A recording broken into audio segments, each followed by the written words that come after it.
Bom, pessoal, é com muito prazer que eu estou aqui e vou conversar com o Dr. Denis Valente, cirurgião plástico. Tudo bem, Denis? Tudo ótimo, Monique. Um privilégio estar aqui contigo hoje. Minha saudação a todos os telespectadores do programa Maria Sônia, que estamos tendo aí a oportunidade de estar conversando com vocês. O prazer é todo nosso. E as mulheres, a mulherada que está em casa deve estar agora louca de curiosidade para saber das novidades, que é o que nós vamos falar aqui hoje. E eu já gostaria de começar lhe perguntando, que a gente vai mostrar agora como é uma prótese mamária. Já gostaria, posso pegar aqui? Por favor, fique à vontade. Gente, isso aqui é incrível saber que isso aqui fica dentro de nós mulheres. E eu gostaria que tu explicasse um pouquinho como funciona hoje em dia as modernidades que tem neste meio da cirurgia plástica da prótese de silicone. Perfeito. Bom, o que acontece? Uma prótese de silicone, ela é um composto que é feito de um revestimento. Esse revestimento é um silicone mais denso e ele precisa ser mais denso para conter o conteúdo de silicone gel que tem dentro da prótese. Esse conteúdo de silicone gel, que nós utilizamos muito aqui no Brasil, ao contrário do que estamos habituados a ver nos programas tipo reality show que a gente vê vindo dos Estados Unidos, onde a gente geralmente vê uma prótese que é murchinha, que é colocada dentro do organismo da pessoa e o médico injeta soro fisiológico dentro dela para que ela tome a forma do novo busto que está sendo construído. Aqui a grande diferença da nossa prótese é que ela tem gel dentro. Isso confere um resultado muito mais harmonioso, confere um tato muito melhor para o implante e também não tem aquelas principais problemas que tem nessa prótese que se chama de prótese salina, que é a alteração de temperatura. Porque o que acontece? A água, ele é um meio que tem uma maior permeabilidade, uma maior labilidade em relação às variações de temperatura. Então, colocando uma prótese com água dentro, a gente pode sentir o seio mais frio do que o resto do corpo. Funciona como se fosse, por exemplo, um radiador dentro de um automóvel. Isso, o gel, ele tem uma capacidade de reter melhor a temperatura e manter essa temperatura mais junto à temperatura do corpo. Sem contar o tato, que tu apalpar uma coisa que parece uma bexiguinha assim é um pouco complicado, né? E a reclamação das mulheres e dos homens. E isso eu ouvi falar, a gente recebeu vários e-mails até dizendo que normalmente ficava na frente do ar-condicionado e ficava só a parte onde estava o silicone bem gelada, assim. Então com essas aqui não nota tanta essa diferença. Exatamente. Nós justamente temos recebido nos últimos tempos muitas pacientes que vêm dos Estados Unidos para operar aqui conosco no Brasil, em função de que nos Estados Unidos até 2005, entre 92 e 2005, esse tipo de prótese foi proibida de ser utilizado lá, porque não tinham estudos que demonstrassem a total segurança para os órgãos regulamentadores dos Estados Unidos. É importante salientar que aqui no Brasil e em todo o resto do mundo nunca houve isso. Foi uma coisa puramente do mercado americano, cuja regulação tem, digamos assim, meios que eu particularmente não entendo. Mas, de qualquer forma, a gente tinha uma demanda muito grande de pacientes que procuravam aqui o Brasil para fazer esse tipo de procedimento, muito em função da prótese, que é uma prótese, digamos assim, de qualidade muito superior, que permite um conforto para a paciente muito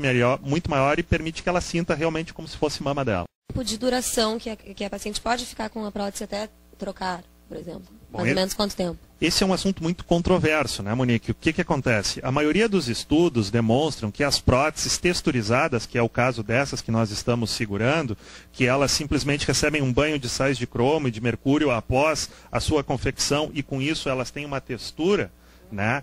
E essa textura serve simplesmente para enganar o corpo, de forma que o corpo não enxergue isso como um corpo estranho único. O corpo, ao ver essas ranhuras que tem dentro dessa prótese, interpreta que tem uma porção para cá, outra porção para lá, ou seja, não é uma coisa linear, que ele vai fazer uma reação linear e com isso conseguir diminuir o prazo de validade dessa prótese. Mas enfim, os estudos têm nos demonstrado que dentro das próteses texturizadas, elas têm uma durabilidade média de 15 anos. Um pouco para mais, um pouco para menos.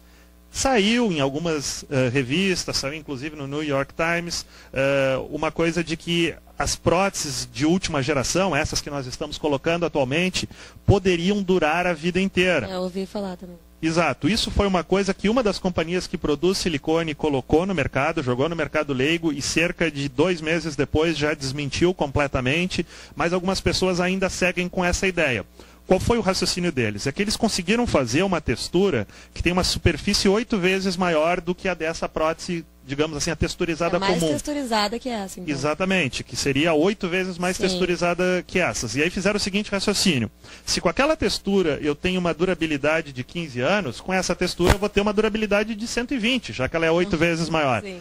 Mas ela só foi estudada por 2 anos e está no mercado há apenas 5 anos. Então a gente falar que é uma coisa que vai durar a vida inteira, uma coisa que só foi estudada por 2 anos, que está no mercado só há 5 anos, é uma... Não dá pra garantir. Exato, é uma coisa que a empresa se deu conta que não podia trabalhar dessa forma. Então se criou o mito de que a prótese duraria para sempre, um mito que atualmente já está desfeito.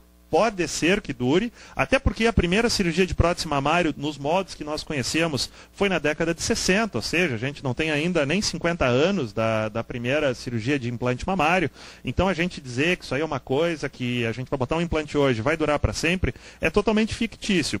E além disso, Monique, eu te diria o seguinte: independente da prótese durar, a prótese não sofreu os 2 processos que ela costuma sofrer para precisar ser retirada, que é basicamente a contratura capsular, que é um organismo formar uma estrutura forte ao redor dela que comprime essa prótese, dê um pouco de dor à paciente e dê uma deformação do contorno mamário. Essa seria a primeira causa de troca de prótese. A segunda seria a ruptura, né, que essa membrana mais densa de silicone externa pode se romper. Por mais que isso não ocorra, que a prótese dure para sempre, a mama vai passar por alterações. Por quê? Porque é do tipo físico do ser humano aumentar de peso, diminuir de peso. E a tua pele, ela não aumenta e diminui isovolumetricamente, ou seja, ela vai ficar com algum grau de flacidez, ela vai ficar um pouco mais caída, o mamilo vai mudar de lugar, então esse tipo de coisa vai acontecer. Isso sem falar, digamos assim, nos fenômenos endocrinológicos que a mulher passa ao longo da vida. Gestação, amamentação, climatério, tudo isso faz com que a mama modifique os seus volumes, modifique as suas formas e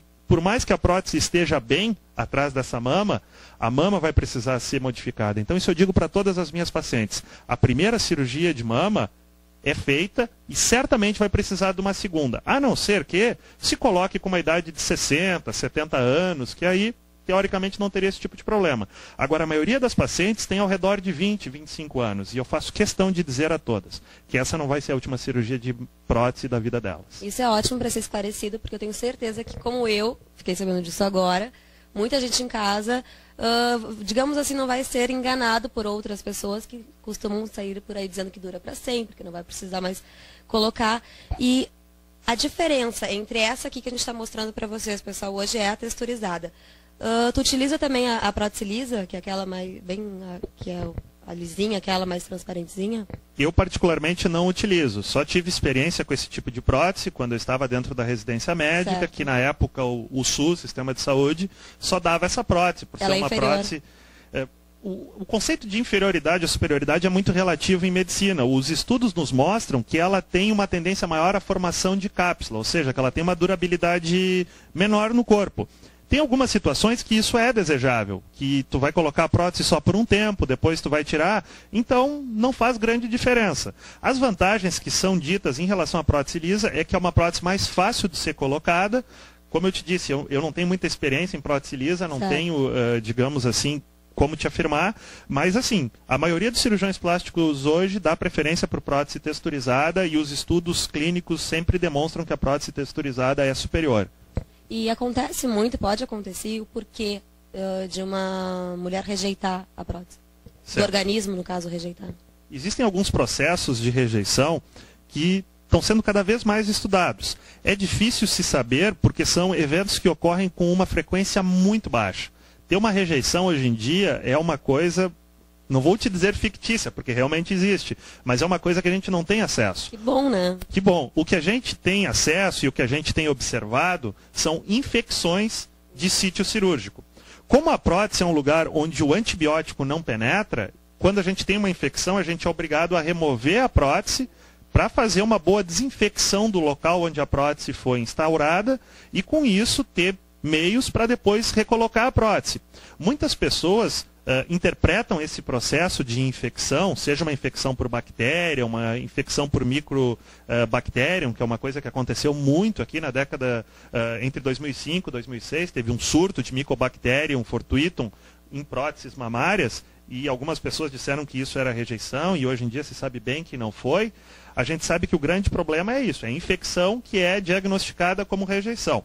Rejeição seria uma reação, digamos assim, alérgica da pessoa ao silicone. É uma coisa muito difícil de acontecer, por quê? Porque o silicone hoje em dia está presente em quase todos os produtos que a gente utiliza.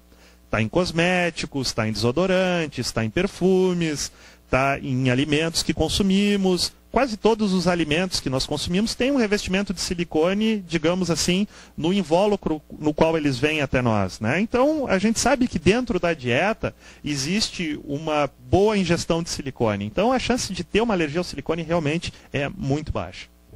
E qualquer pessoa, qualquer mulher pode colocar prótese? Tem alguma contraindicação? Ou mulheres, por exemplo, que acabaram de amamentar, tem que dar algum tempo? Como funciona essa parte? Perfeito. O que acontece? A gente tem alguns limites, né? Esses limites, principalmente o limite inferior de idade, quando nós vamos colocar a primeira prótese de silicone, é um pouco controverso. Eu tomo como seguinte medida o seguinte: quando eu tenho 2 anos de estabilidade menstrual, eu sinto que a mama já está com desenvolvimento acima de 90% do seu tamanho normal. Com isso, eu já posso colocar uma prótese, porque eu sei que o desenvolvimento que essa mama ainda vai ter vai ser muito irrisório. Lógico que isso não é uma regra de bolo, isso é uma orientação que nós individualizamos para cada paciente, e o volume de pacientes adolescentes que nós atendemos é cada vez maior. Há um apelo da mídia muito grande por seios volumosos. É só a gente ir num shopping ou ir num parque no fim de semana que a gente vai ver meninas de 12, 13 anos usando aqueles suplex, aqueles tops, tentando colocar o seio máximo para o meio para parecer que tem um decote. De enchimento, né? Exatamente, é uma coisa que está cada vez mais enraizada dentro da nossa cultura ocidental.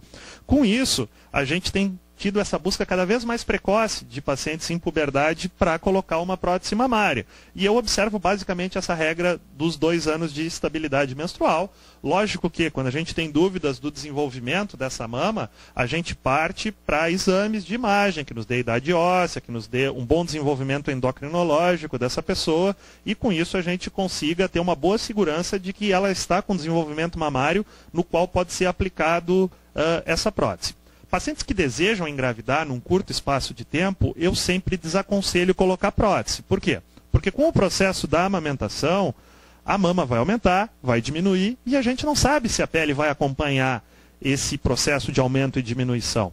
Então, por mais que a pessoa não tenha certeza se vai engravidar ou não, eu sempre digo para ela o que pode vir a acontecer para que ela tome a decisão. Diga, independente de eu querer ter filho ano que vem ou no outro ano, eu não quero viver esse período sem prótese, então eu quero colocar o silicone.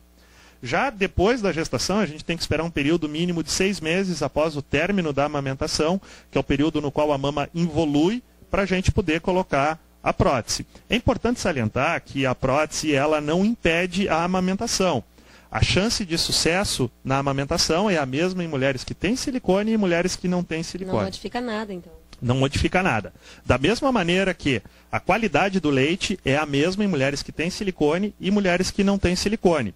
É importante ressaltar também a relação entre prótese de mama e câncer de mama. Nós vivemos num estado onde existe um volume muito grande, né, exatamente, de mulheres que tem câncer de mama, e a gente sabe que a prótese de mama ela não aumenta a chance de tu ter câncer de mama. Estudos nos mostram o seguinte, que pacientes que têm próteses de mama conseguem diagnosticar câncer de mama em fases mais iniciais, em um local mais precoce do desenvolvimento do câncer. Tem 2 mecanismos que, digamos assim, explicariam isso.